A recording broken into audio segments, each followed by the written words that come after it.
going on, Magnum Militia Mark Armin? It's your boy, the Icon G here, bringing to you live more of that more goodness, as people like to say.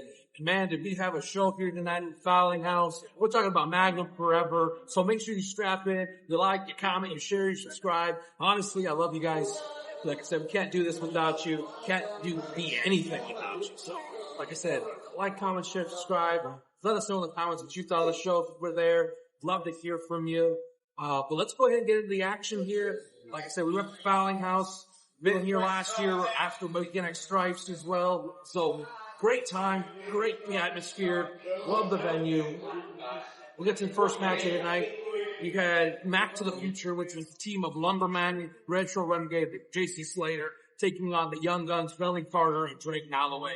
Man, let me tell you, these guys tore the house down. Yeah. I don't think the Young Guns have ever had the experience on the opposing side in Lumberman and Jason Slater. So they had their hands full tonight. Like, they had a response for all of their offense.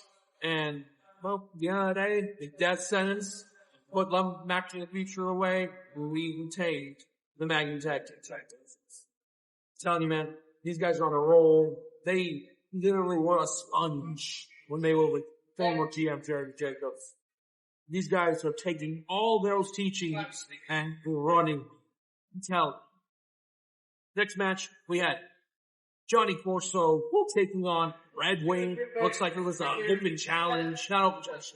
It was a challenge thrown at Red Wing by Corso, saying he could take him down. But, man, that was a tall order on Corso. Let me tell you guys, it was a tall order. And Red Wing and him, they had a match.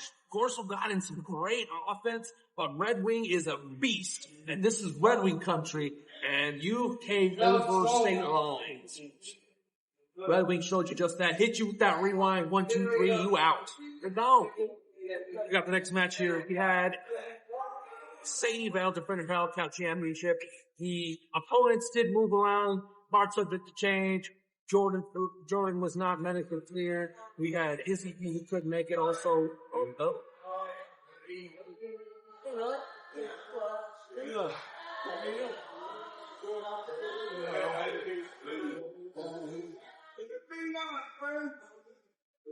Alright. Okay. What was it?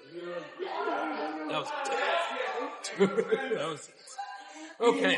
Like I said, Sadie Bell didn't know who her opponent was. She made the announcement Izzy B was not going to make it either. So she issued an infant challenge to Milwaukee.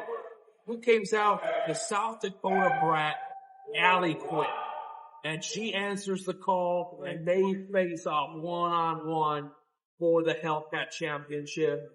It was crazy. The amount of offense. These two are no strangers to one another, so they were able to reverse and outmaneuver one another back and forth. But Sadie Bell did pick up the win with her patented face buster. She continues to be our Hellcat champion. Move on to the next match. Actually, before the next match, Logan, the owner of Magnum Wrestling, comes out for an announcement at Sadie Bell to celebrate her victory. And he announced that February 13th will be an all-women's Magnum show. Not only that, we're still getting our regularly scheduled monthly show at the German American Society on the 14th, which, by the way, guys, tickets are on sale. Go to Magnum Wrestling. Go check out the social medias, Magnum Wrestling on Facebook, Instagram, YouTube. To get those tickets, they're on sale now, but I don't know for how long, so make sure you get on that, guys. Buy your tickets. 13th and the 14th, you'll spend Valentine's Day at the Magnum and the Mark. So we'll have great good times. Move on to our next match here. We have a Top Gun title gauntlet. We have Leon King taking on Knox Caulfield, taking on Uriah Upton, taking on Jackson King, taking on Ted Mercury. And this matchup was crazy, guys. Like I said, they started off with two competitors. They started off with Jackson King, Leon King, and Knox Caulfield. These two had a barn burner of a match. Leon King picked up the win. Leon King then had Ronald Snow as the second competitor, trying to hit that patent snowball, but it missed. Let me tell you. But then Ronald Snow does get taken out. Now we have Leon King and Uriah Upton having that one-on-one. Leon King already had 2 matches back-to-back, so that was insane. But then, Uriah Upton was able to get that win, pinned him 1, 2, 3, and who comes out afterwards? Our top 8 champion. Every competitor that would come in after the previous match would come in and they would start throwing hands. They knew that capturing that title meant the world to them. Okay? And that's what they showed here tonight. Heart, consistency, and that's what we got. But then at the end, we got Uriah Upton, Jackson King. Jackson King hitting the 5-knuckle shuffle, the attitude adjustment, and everything. But what took that win was a schoolboy roll-up victory where he put his feet on the bottom rope. 1, 2, 3, and Uriah Upton not having that at all. But then, that's not even the end of it. We have Red Wing coming back out. He just had a match. And we thought it was maybe an audio flip or an audio flub. But what happened there was Red Wing made his claim to the Magnum Wrestling Top Gun Championship next month. So, Jackson King needs to do his homework now and prepare this match. After this, we go into intermission, come back. We have Alex Kane taking on Nino Hatchet in an amazing technical match that I'm not even sure if Nino was ready for this matchup, but man, he rose to the occasion. Alex Kane was a big obstacle for him, and he gave him the work and the business. We're talking about leg wrenches. The surgically repaired leg of Nino was the story in this matchup the whole night. Ankle locks, leg locks, body splashes onto the leg on the apron. You tell Alex Kane used the ring as an instrument of punishment on Nino's leg.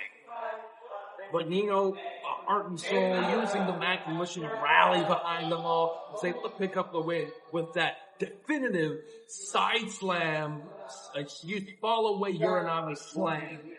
1, 2, 3, pins Alex Kane. What an amazing match. We won the match. We have a crowded match. Like I said, we had emotions rise and go all over this night. I'm telling you. We had Brixton Nash taking on Jameson McGregor in a one-on-one match. Beforehand, they didn't really get too much one-on-one. We had them all multi-man matches, and that was insane.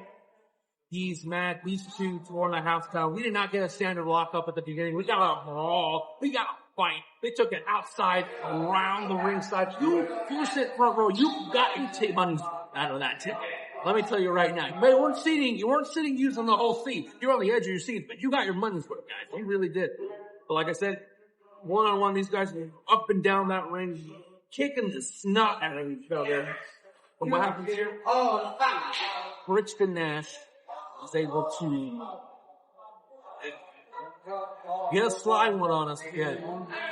Referee gets distracted, get a low blow, actually gets knocked out, gets a low blow to Jameson and is able to take him out. Now Jameson has had enough of this. Brixton celebrating his victory, moving away, getting ready to move to the back. What happens? He gets the mic and he talks to Brixton. We can have Stripes dog collar match. Now we're introducing an instrument of pain and punishment in a dog collar match among these two. Like these emotions are running high. Let me tell you, you're missing out if you're not coming to watch the show. If you're in the area, in the Omaha area, if you're able to drive around an hour, I'd say, yeah, come down to the shows. You're missing out. You're missing out. But moving on to the next match, we have Alan Shepard taking on All Steel Jake Allen. And in this match, like I said, we have a long-running story where if Alan Shepard lost the ironclad contract clause from our former GM, Jeremy Jacobs, takes on Alan Shepard. If he does lose this matchup, he is forced to leave. Yeah, hell of a match. A lot of reversals. These two have known each other up and down these roads, in and out. Like, they fought against each other, they teamed with each other, and now they are forced to face each other in this one-on-one contest. What if Alan Shepard continues to do if he won? But the whole thing here was Alan Shepard made a good point. Fowler never beat Shepard. So this was a point not only for Fowler to make, but it was also a point for Shepard.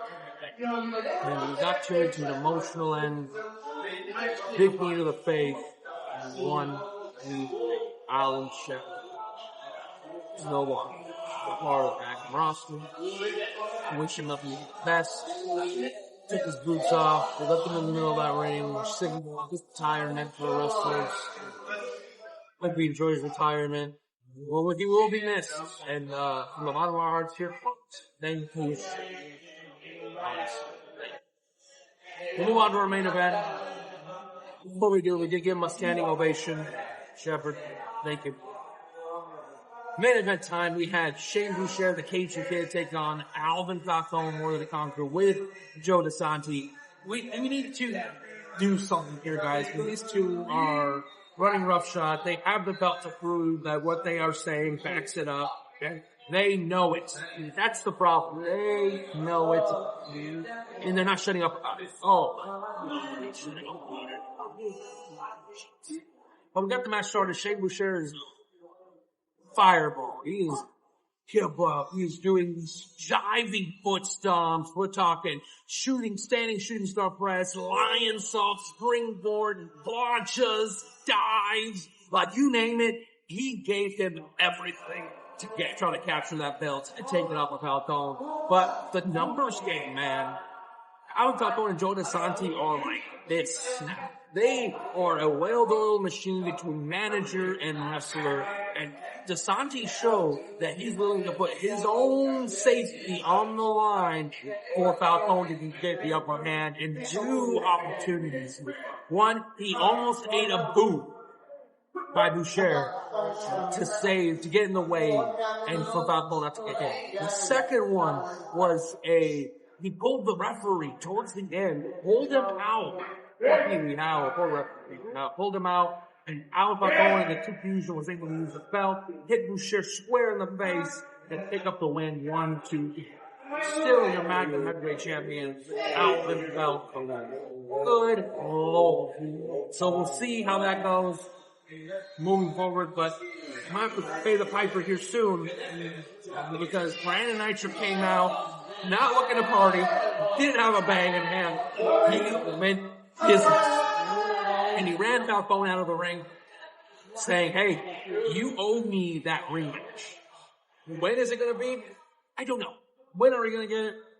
Who knows? But sooner rather than later, and that's what we're waiting for. We can't wait for anybody to take that belt off. So get your tickets, guys. Stay tuned for the marks. We can give you more of that heart goodness, sugar, spice, and everything nice. Like, comment, share, subscribe. That's all for me here. I'm the Icon G. Like I said, love you guys. Couldn't do this without you. I hope to continue to do this. You know what to say around here. That chick bounces. See you.